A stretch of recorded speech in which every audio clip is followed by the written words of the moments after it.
Hi guys, this is Starcraft and welcome back to another Starcraft commentary. This is going to be ASL Season 14, Round of 16, Group D, Loser Set 2, played between Mini and Action on the map Odyssey. Very convincing play by Mini in the first set there with a very innovative strategy. But to be honest, he was a little bit lucky because, yeah, I think, well, I don't know if the Zerg has gone for 2 hatch. Hydralis, would you be safe from that build? I think so, because yeah, maybe Reavers would be a lot faster and more economical to build than a Zealot with leg and High Templars and Dark Templars. So yeah, the build with Reaver I think is gonna be the mainstream build on Neo Argonaut from now on, by the Protoss player, Reaver Corsairs.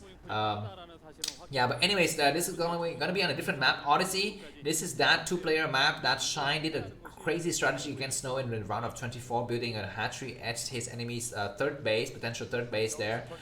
So let's see if Action's gonna do something crazy like that, but no, he is gonna try to take out this probe. The probe is very, very close to dying, and the probe loses its life there. So that was already a little bit unfortunate by Mini. He's gonna force the cancel on the pylon. Looks like the Zealot is gonna run out and just skip the pylon. Is he gonna cancel the pylon? The pylon gets cancelled. So Action's gonna plan down his hatchery here. The second probe's already been sent out, and that probe's purpose is gonna try to delay the Zerglings. The Zergling trying to chase the probe for just a second there, but they change course, and now looks like they're gonna be not in time to take out those 2 cannons, and Action have to turn them back home and try to deny the scouts there from Mini. Mini is gonna try to check for the third hatchery of the Zerg player here. He finds nothing at the 3 o'clock position. It's gonna continue down south, or it's gonna go towards the north side. Looks like it's gonna continue down south, and very, very good for him to see that his enemy's gone for a hatchery, a kind of a hidden hatchery. This hatchery is a little bit out of the way here and very, very difficult to defend. Should the Protoss go for early aggression, Zealot with leg. I have a kind of a mosquito I have to kill here, excuse me. Yeah, dead there. I hate insects. And yeah. Anyways, back to the game. We have, okay, looks like this probe is gonna come back in and try to gather a little bit more intel, but the Zerglings are on its tail, so no Zergling speed so far from Action. But anyways, Mini have to turn around with his probe, and we have the Hydrogen going down now for Action. Very, very popular these days for the Zerg player to go for 3 hatch Hydras. The question is he going to go for kind of a soft contain and then go immediately for the fourth hatchery, or is he going to drill hard and try to get it over with and prepare himself for the final set? For now, the probe is gonna try to glitch home a little bit, try to stay just ahead of the Zerglings, and just to make sure that he can see when the Zergling speed is gonna get upgraded, if ever. Now the thing about this map is, if the enemy is gone for Hydralis, then you are fine as a Protoss in terms of gas. You can sit at home and just get more additional gas and build those kind of gas intensive unit. But the question is, are you gonna be free to take the your third base, because that third base is susceptible to both drops and lurker attack. If the lurkers take out the temple, then it's going to be very, very difficult to fight against that. The first Zealot harassment is here. This Zealot, is it going to be able to get inside the main base? Mini's going to try hard, but first he's going to have his luck here with the drone drill, and it looks like Action got better of the exchange, but Mini's gonna be able to get inside the base. He's trying to get inside the base to see there's no more purpose of this Zealot in this area. The drone comes out trying to deny these the Zealot. I'm sorry, but no, the Zealot gets a full scout of the Hydralis. Then it sees everything.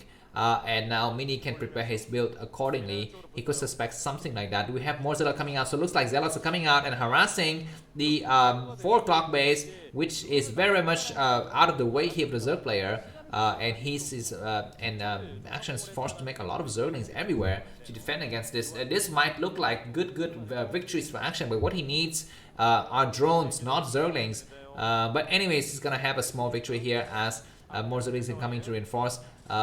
Focus fire on the Zealot and moving attacking, which is good. He's gonna try to one-shot the drones here. The drones run away beautifully. Another attack to the drone. That drone survives, and he's gonna be hiding in the corner, which is gonna buy a little bit more time. But we have a single Hydra here that is going to try to take out the last of these 2 Zealots. Getting cornered Zealot trying very hard to take out as many units as possible before dying. But no, we don't have anything. And this is a critical timing in a timing of the game here. Do this Overlord get taken out or not? Because that gonna leave room for the Dark Templar to come out, and Hydrolis is trying very hard to take out the Corsair. But no, that was a critical mistake there by Action. Now his slow Overlord's got a long way to go to get there. You know, I don't understand how, because when you go for 3 Hydra, your Hydra is supposed to be very fast, and you know, you are supposed to be able to save your Corsair. I'm sorry, save your Overlord against the Corsair, but it looks like Mini is gonna be, you know, just running around with these Corsairs, and he's gonna be able to slip a Dark Templar out in the mid game.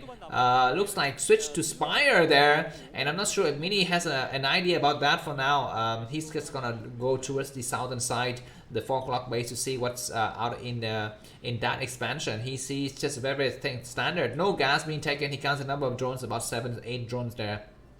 More Corsairs coming out, so Mini is not slowing down with his Corsair count. That is something that is good for him. This is Xenon is doing a little bit of reconnaissance work there. The Spire is 2/3 done. Creep colony going up, so both of the players are getting ready for some kind of major attack. This Zealot are going to get upgraded with +1 weapons and speed before the Spire completes, or maybe just as the Spire completes, but the Mutualist might not be there in time. Corsairs coming out to check, and they see the Spire, and the time of the Spire is going to be in the book for Mini. Mini's going to have about 60 seconds to get his attack done. His Zealot leg is not yet done. He's going to get up on the ramp anyway, but we have a creep colony also going up. Drones getting drilled here. Some of the drones are getting attacked also by the Zealot. 2 or 3 drones are falling already. Surround on the Hydralisk.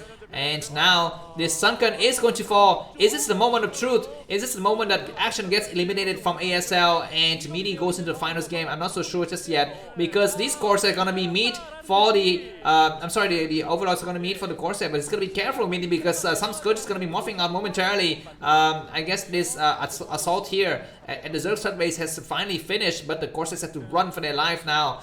Cannons going up inside the main. Is that +1? I think that's definitely +1 air upgrade for Corsairs now on the move. That is, I think, plenty just to fight against any number of Scourges and Mutualists, as long as we have cannons inside your base as well. Looks like Action is restabilizing the situation. He's building his sixth hatchery there at the 4 o'clock position. The High Templar, the Archive, High Templar Archive, what is that? The Templar Archive has just completed, and so you know, Mini's gonna have to upgrade his Storm ASAP, because this switch to Mutualist looks like it's a temporary switch. It's not a permanent switch. With just about, I think, 4 or 5 Mutualists and 4 Scourges. The rest is gonna be purely ground unit.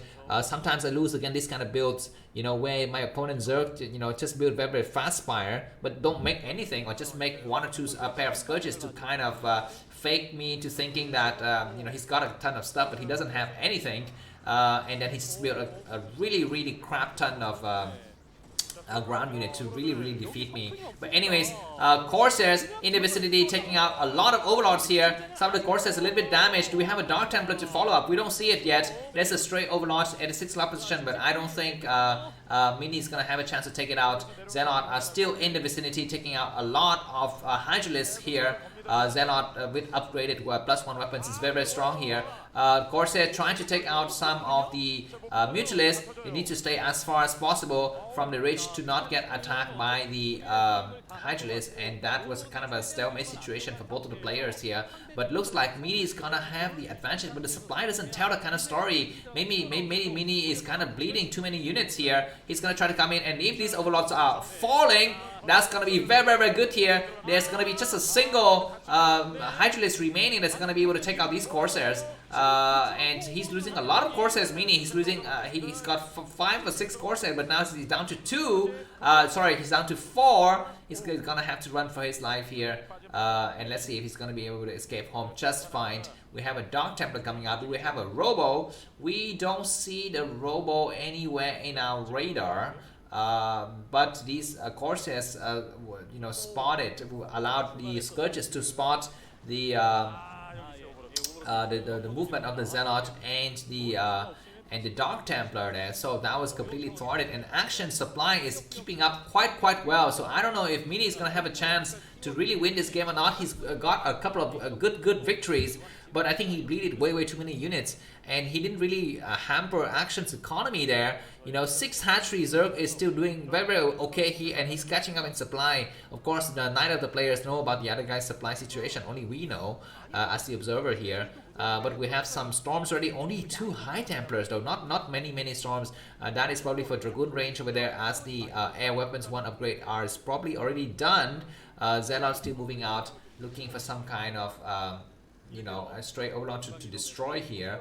And it looks like both of the players are staying at home. Action taking his 4th base here. The Dark Templar hiding in the corner. That's a very nice and cozy place to hide. More High Templars coming out, and let's see if Mini is gonna follow the footstep of Snow to go for a huge mid-game push with a lot of storms, a lot of High Templars. Each High Templar should have about 2 storms ready, and that's gonna be really a huge blow. And he needs to, I guess, save his High Templars and use them correctly against the Zerg army. Looks like Action is fearing a kind of a drop as well. He's positioning some of his units back in the main just to kind of fend off any kind of drops. The Robo is done, and Mini is free to produce his first observer, but he needs to think about taking an expansion as well.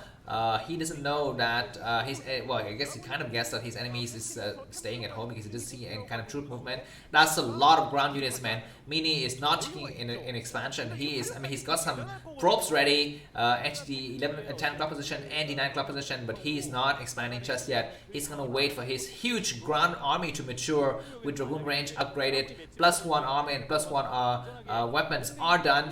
Each High Templar have 2 storm, no upgrade energy on the High Templar just yet, but at this early stage of the game we don't really need it. And we see the first movement coming out, and Mini's gonna have a chance to deal a huge blow here. Dark Templar clearing out the way here before the major army moves in, and it looks like Mini's gonna be better to attack the main. Yeah, he shouldn't attack this bottom right side because he needs to also protect his new potential base, but he goes for it anyways. He goes for this southern side of the map. I think this is gonna be a mistake. High Templar is gonna be casting the first storm. That storm was quite good. The second storm was equally nice and taking out a lot of Hydrates that overcommitted there. But now it's gonna be time to back up. Maybe this one of these High Templars is really bit way too far forward. More Zerg reinforcement coming in. We see the next Nexus at the 11 o'clock position there. A nice storm all over the Dragoon, and that Dragoon lived to the storm. Like, how strong is that Dragoon, man? And look at the High Templar. This choke is way too small for Mini to fight, and he's gonna be fearing a counter attack on his 11 o'clock space if he stays there way too long. But it looks like he breached this situation. He needs to storm some units on the high ground. The Dragoons are not really storming correctly here. That storm was quite nice, and all of the courses die. Oh my god, Mini's attention kind of slipped a little bit there, and now he's gonna be running out of Spellcaster. He has some nice storms in the back, and the Observer have to turn around now, and Mini was all of a sudden just overcommitted himself in that ridge. More units coming out, but I don't know if they're going to be able to reinforce in time here. I mean, he's trying to get a good engagement angle. Zealots need to move in front. The Zealots are doing quite strong now. Both of the units are kind of joining up together, but do we have a counter attack? It looks like this Scourge doesn't see the expansion. I don't think it does, because why doesn't Action send out a group of Zerglings to try to take it out?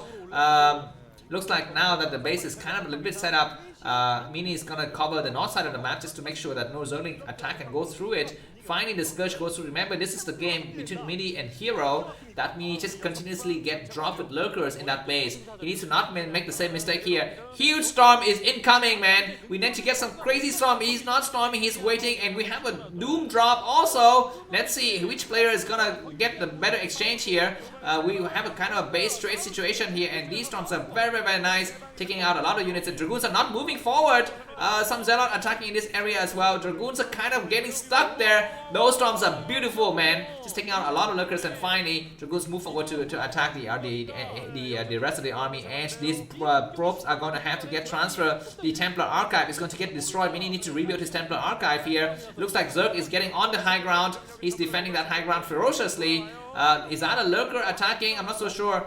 We have, yeah, oh my god, lurkers in the vicinity here. The probe line is gonna get massacred, but looks like that attention of the lurker is not focusing on the drone line. It is just attacking the Xenok, which is not a good idea here.